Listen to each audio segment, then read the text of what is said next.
Hello everyone, that Manga Kid here to do my wrap-up of the Manga Freak-A-Thon for 2022, being hosted by Bizarre Individual and Marg Reads Manga. I did a week one wrap-up with the full intention of doing weekly wrap-ups, and that clearly didn't happen, so I'm going to wrap up the final 3 weeks of the readathon, and I have a lot of things to show you. Spoiler alert, I did actually reach my goal of reading 100 volumes during the month of October. I read 104 volumes to be exact. Yeah, so I'm pretty happy about that. I'll start with the one digital volume I read. This is volume 2, but I did read volume 1 and part of volume 2 of Inspector. This is a series I think I own all of the digital volumes of. Maybe I'm wrong. But never read it before, and it's about this girl who she's kind of like a mediator or something between the kind of spirit yokai world and human world, and then this guy who is also involved in the yokai world in a way, but I won't spoil how or why. It's a little bit, at least so far, seems a little bit like a romantic comedy, but also action, supernatural thing. I'm actually quite enjoying it. I didn't complete volume 2, so I didn't count that in my tally, but I did complete volume 1. I also read most of the first volume of Reincarnated as a Slime. I also own a lot of that digitally. It's not a series I'm particularly interested in, and I couldn't even make it through volume 1. So again, not counted in this tally, but I read like more than 3/4 of that first volume. Then everything else I read was physical. I read omnibuses 3, 4, and 5, I think, of Blue Giant. So these are 2-in-1 omnibuses. It's about this high school boy who gets a saxophone and then wants to be the best jazz musician in the world. And so it's a really kind of sort of in present time, but also in the future, like looking back, present time, reflecting on the past, and like set in the past, because we're watching him kind of, grow into this hobby and this career. And really, really great story. I love music manga. The art is incredible. This was very captivating. So I read, all 3 of these kind of back to back. And yeah, I'm not sure if we're getting the other spin-off series, because the first part of this story is 10 volumes, and then it's still ongoing to this day, because there's a second part, I believe, also 10 volumes, and I think the third part is what's ongoing. But I really enjoyed that, and I will definitely do a review of those 10 volumes, the original series. Next, I read this is a 3-in-1 omnibus of the Kurosagi Corpse Delivery Service. This is omnibus number 2. I had already read the first volume within this, so I only counted the 2 that I read during the readathon. This is a really graphic story about these students in a Buddhist college. They're trying to make money. They have the power to kind of speak to and track down recently deceased folks. And so they're trying to make money somehow by fulfilling like the last kind of revenge or wishes or whatever of the people who've recently died, and returning, bodies to their families or whatever, but not super successful in the money-making aspect of that. A lot of the times they're just doing free labor for these corpses. So yeah, it's pretty funny. It's also really gruesome and gross. Next up, I read Kitaro meets Nurari Hyun. Wow, that's a name. I'm enjoying reading Kitaro. This is the first Mizuki title that I've actually really enjoyed. I've talked about this before. I've tried to read a few different Mizuki titles, and I can't get into them. But these Kitaro titles, I'm really enjoying. The art is stunning. Like Shigeru Mizuki is really an incredible artist and storyteller. Some of the stories are just not for me, I guess, but we follow a little yokai named Kitaro and getting into mischief in relation to other yokai. But yeah, it's a lot of fun. I'm really enjoying that. Then I read something that's been on my shelf forever.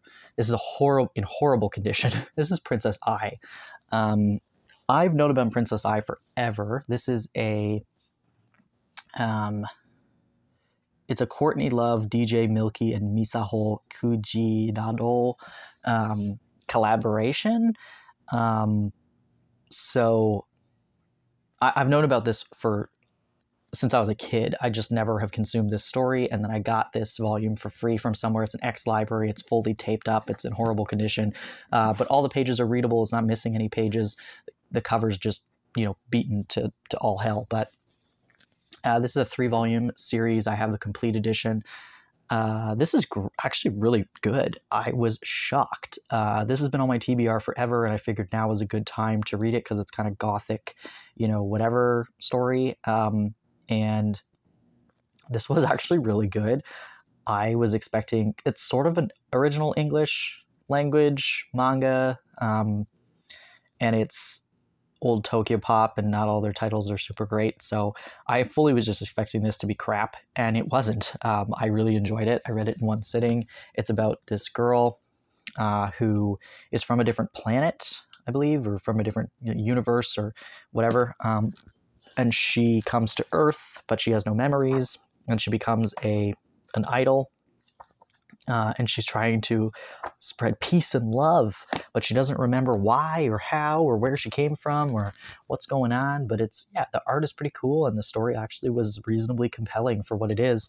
I was pretty shocked about that one.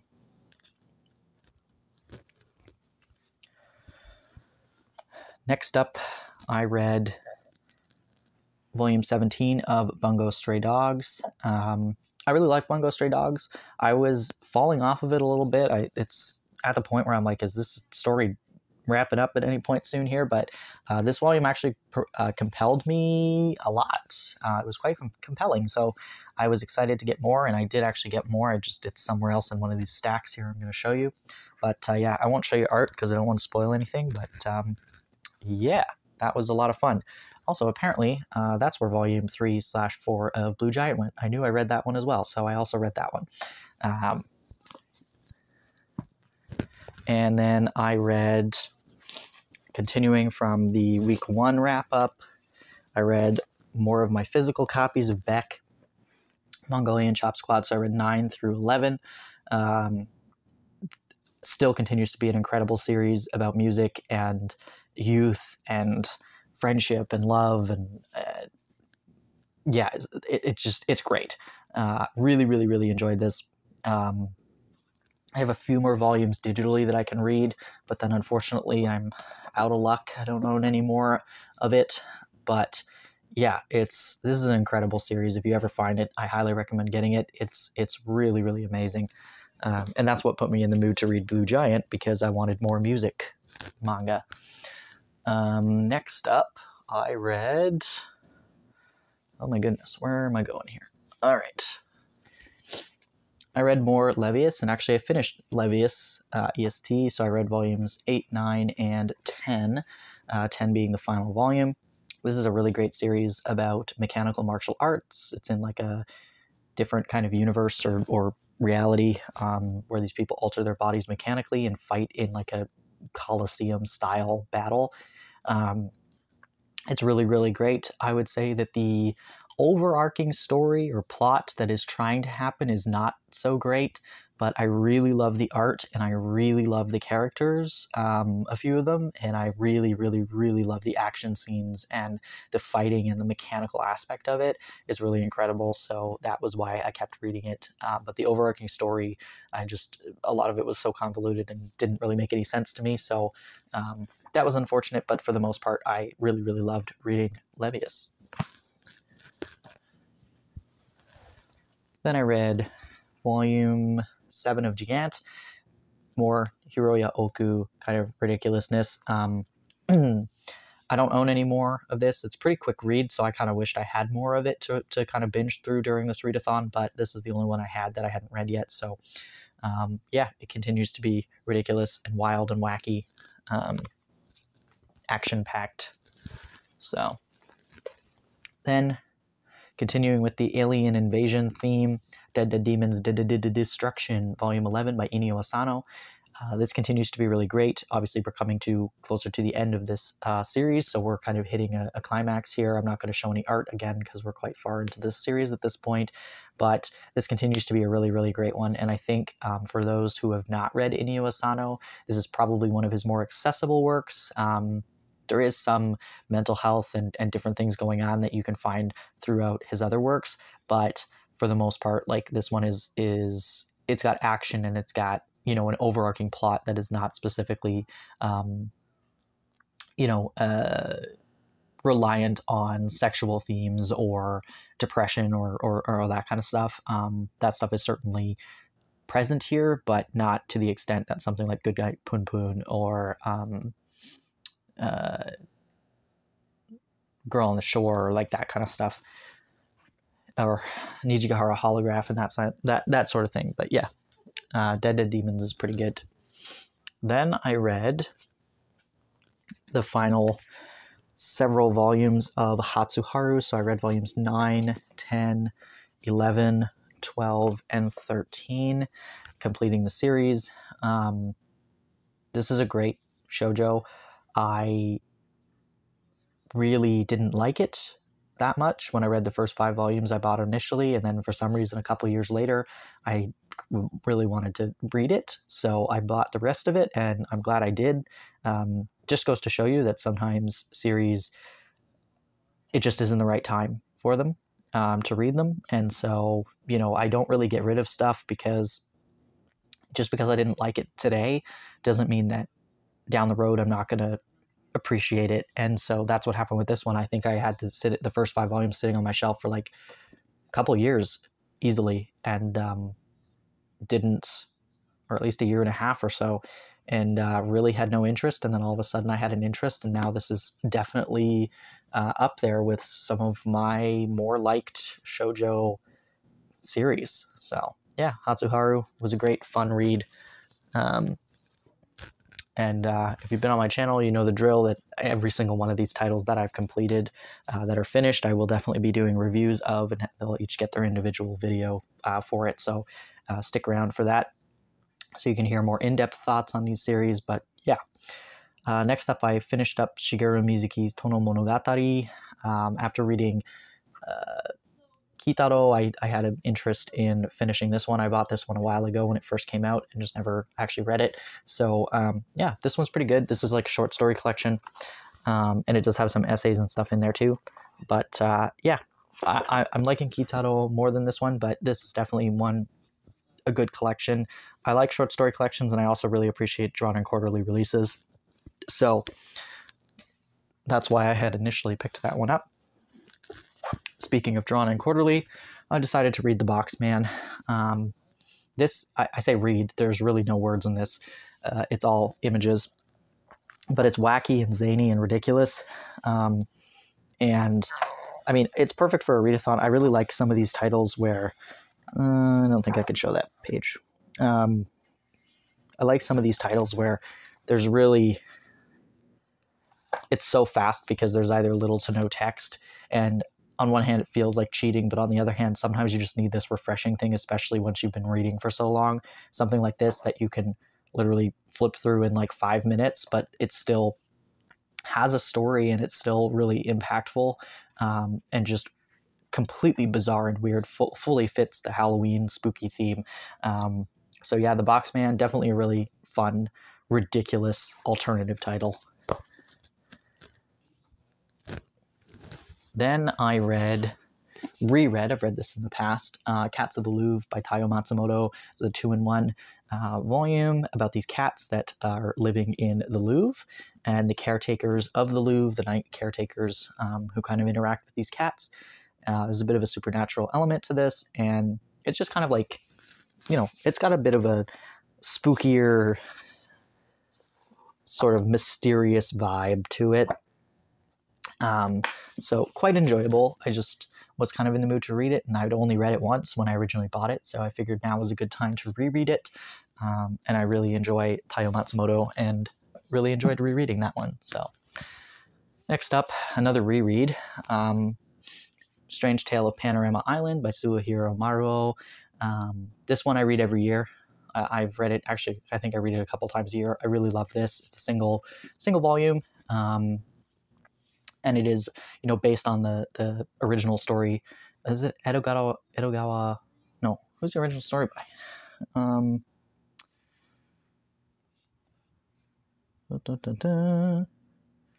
Yeah, Edogawa Ranpo, the original story. So anyway, I love this one. It's creepy. It's weird and bizarre and grotesque and amazing, and I love it. I do have a review of this one on my channel, but yeah, I read this one a couple times a year because it's just so, it's one of my favorite things to read. Next up, finally, Volume 2 of the Poe Clan completes the Poe Clan collection, at least of the original series. I don't know if Drawn and Quarterly, Fantagraphics is going to pick up the, I believe there was more that was written like more recently, but this is the finishes up the original series by Moto Hagio. So yeah, this was stunning. It was gorgeous. It's about vampires, and it's kind of beautiful, but also mysterious and not necessarily super violent, but obviously they're vampires, so things happen. But yeah, it's a spooky vibe for sure, but really, really love it. Love these releases. So stoked to have this after years of waiting. So next up, I read, as I said, more of Bungo Stray Dogs. So 18, 19, and 20. Still in the same arc as the previous volume.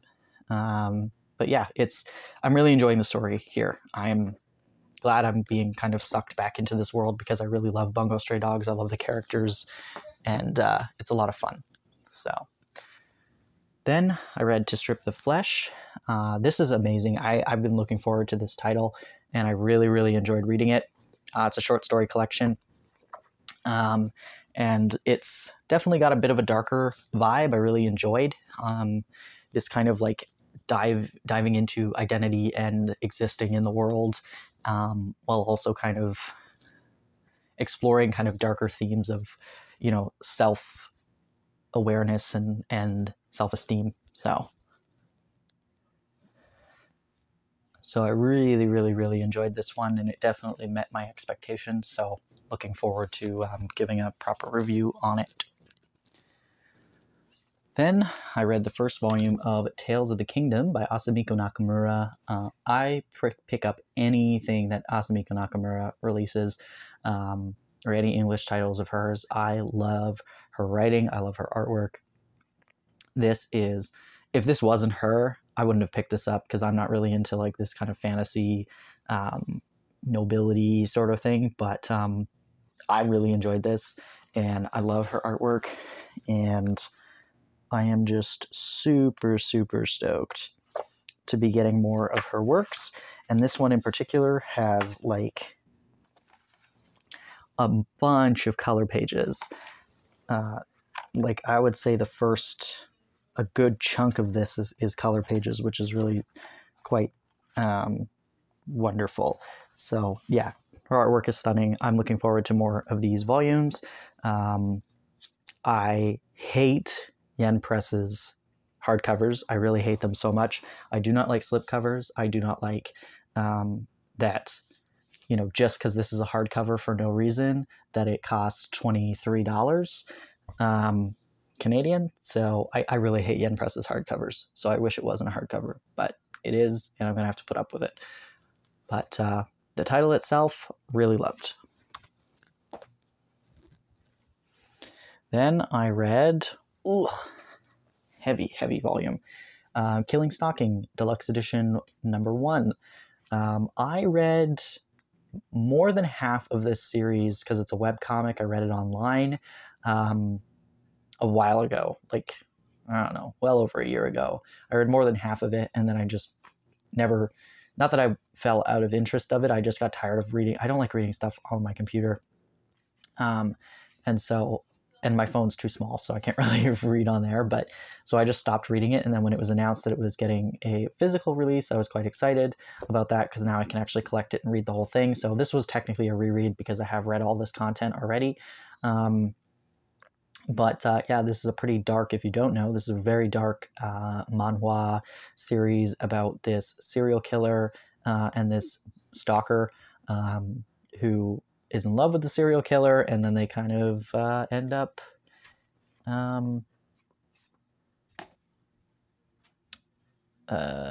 in the same sort of living space and kind of becoming like co-conspirators. And yeah, it's pretty gruesome, pretty gruesome. But yeah, definitely not for the faint of heart. But yeah. Then I read Tatsuki Fujimoto's Look Back. Again, this is actually a reread because I read the entire thing on the Shonen Jump app when it was originally released on there. Loved it and was so stoked to see that we were getting a physical release of it. This is a really, my personal opinion, Tatsuki Fujimoto very much excels at these like slice of life titles. I love Chainsaw Man. I really enjoyed Fire Punch. But these titles, this and like Goodbye Eri, are just incredible. And yeah, this is a story about these two young manga creators and kind of goes into being a creator and how different people create differently and exist in the world differently and have different inspirations and aspirations and that kind of stuff. And it's it's really beautiful, and it's short and sweet. So really enjoyed rereading that. Then I finally got my hands on Life Lessons with Uramichi Oni-san. This is a 2-in-1 about this guy, Uramichi. He's in his early 30s, and he works at a children's television show. And he's miserable and depressed, and it's like kind of short vignettes of him interacting with the children and saying very blunt things about being miserable and how their lives are never going to go anywhere and all of that kind of stuff. And it's hilarious. I really enjoyed it, and it met all my expectations. So yeah, I figured, yes, it has a cheery, sort of title and whatnot, but it's definitely it's a darker humor sort of situation, and I figured it fit with this month. And I was having a really particularly horrible day at work, and I got home and wanted to read about somebody who is also bitter and taking out his frustrations in a comedic way towards children. So yeah. Then I read volume 2 of Orochi by Kazuo Umez. Really, really love this release. This is something that definitely deserves a hardcover, and Viz hardcovers are quite nice and definitely worth the money. So yeah, Orochi is continuing to be really great. I love Kazuo Umez. I'm excited that we're getting more of his works in English. The art is stunning and great. There's 3 different stories. You can see the split between the stories right there in this particular volume, and it's really enjoyable. I really like it. And I think that it's creepy but not like scary. Then I read volume 5 of Phantom Tales of the Night. This continues to be a really excellent creepy story that I am very much enjoying. This volume actually had like an overarching story. A lot of the other, like, there is an overarching story or plot to the entire series, but a lot of the chapters are kind of individual monster of the week almost, or situation of the week sort of thing. But this particular volume had an overarching theme to the entire volume, which was quite interesting and different. I was trying to look for art, but I don't really want to spoil anything, so I'm not going to show you any art, but really great series I continue to enjoy. Then I read The Girl Without a Face. This is a really, really cute collection of really short vignettes about this boy who is a human who is living in the like kind of, they're not demons, like monster sort of realm, and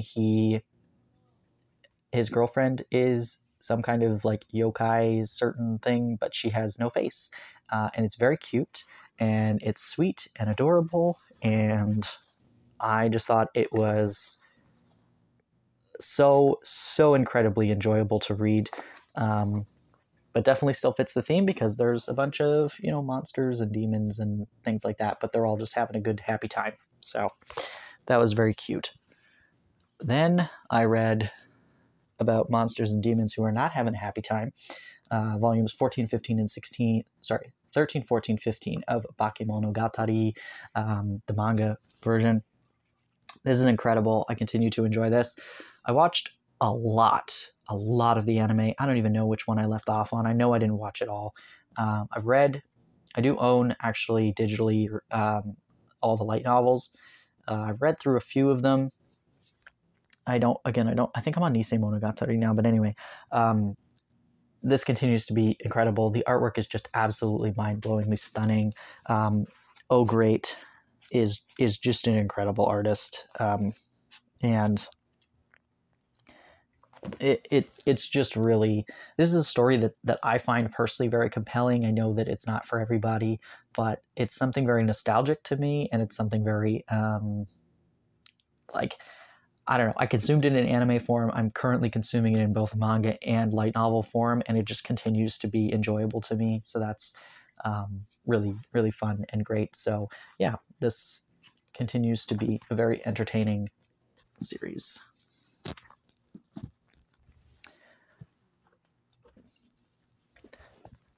Next, I finished up Kiki's Delivery Service. This is like the anime manga hybrid, where it's basically just stills from the anime. It's full color,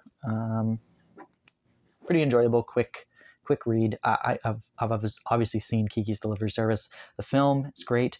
I found these a little while ago at a thrift store, and yeah, really enjoyed reading this, and you know, glad to have it. I was like, you know, why wouldn't I just watch the movie? But honestly, it is quite enjoyable, and it's quite fun to like really kind of take your time looking at the architecture and the backgrounds and everything, you know, without having to like pause the movie every 5 seconds. You know, get to really look at the stills of things and appreciate that artwork. So that was a lot of fun. And then finally, I read and finished up Living Room Matsunaga-san with volumes 9, 10, and 11. This is a boarding house romance. Not really ending off with a bang in terms of a horror series or anything, but I really was in the mood to read these and figured I'd finish the series off. And yeah, so that is everything that I read, including my first video of the first week wrap up. Like I said, I read 104 volumes of manga this month. I actually read 3 other graphic novels as well digitally, but I didn't really count those towards the readathon. So yeah, 104, pretty happy with myself on that. I finished quite a lot of series. I reread some stuff I really love, and I read some stuff off my TBR that I've had there for a while. So yeah, I'm pretty happy with that. I have a lot of videos to make now because I finished a lot of series and started a lot of series, so I'll have a lot of first impressions and also full series reviews coming out on a lot of this stuff reasonably soon, I guess. So yeah, thanks for watching. I hope you enjoyed the readathon as well if you participated. I hope that you saw something in my wrap-up here that either interests you or you know, you want to chat about in the comments. But yeah, thank you as always to the hosts, Bizarre Individual, Marguerite's Manga. Really enjoyed, as always, participating. I did actually get a blackout on the bingo board, and my goal was to not use the same series twice on the bingo board, which I succeeded at. I don't have any social media aside from YouTube, so I'm not posting any of that stuff, but I just made it kind of for myself and filled it out and wrote down which series kind of fit which prompt on the board. But yeah, it was a lot of fun. So yeah, thank you for watching.